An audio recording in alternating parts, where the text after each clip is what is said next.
मुंबईत 9:30 वाजेपर्यंत 6.98% मतदान। मुंबईमध्ये ठाकरे बंधूंची प्रतिष्ठा पडाला। भाजप शिंदेची शिवसेना युती आणि ठाकरे बंधूंमध्ये लढत। सकाळी 9:30 वाजेपर्यंतची मतदानाची आकडेवारी समोर। ठाणे आणि नागपूरमध्ये 8%, सोलापूरमध्ये 6.86%, कोल्हापुरात 7.25%, तर तिकडे नाशिकमध्ये 6.51% मतदानाची नोंद। राज्यातील 29 महानगरपालिकांसाठी मतदान सुरू। 2869 जागांसाठी 15,000हून अधिक उमेदवार रिंगणामध्ये। कोण बाजी मारणार, उद्या स्पष्ट होणार।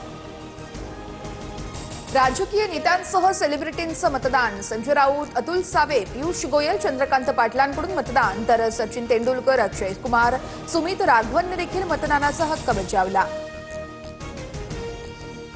मुंबईमध्ये मतदानावेळी बोटावर लावलेली शाई पुसली जात असल्याचा ठाकरेंच्या शिवसेनेचा आरोप। बोटावर लावण्यासाठी मार्कर पेन वापरला जात असल्याचा दावा।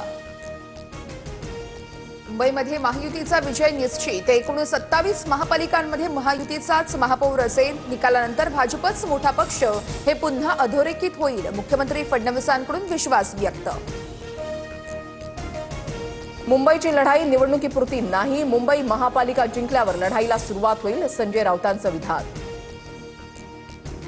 29 महापालिकांमध्ये आमच्या युतीचाच महापौर बसेल। फडणवीसांच्या नेतृत्वात राज्याचा विकास, त्यामुळे महायुतीला यश मिळेल। रवींद्र चव्हाणांकडून विश्वास व्यक्त।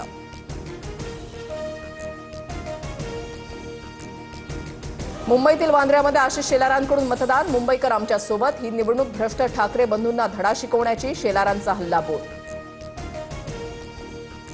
दुबार मतदारांच्या घोळात पाडू मशीनही आणलं। मुंबईकरांचं प्रतिकूल परिस्थितीमध्ये मतदान। किशोरी पेडणेकरांची टीका। मुंबईत महायुतीचा भगवा झेंडा फडकणार। महायुती 150 जागा जिंकणार। कमळ आणि धनुष्यबाण वेगानं पुढे जात आहे। मंगलप्रभात लोढांची माहिती।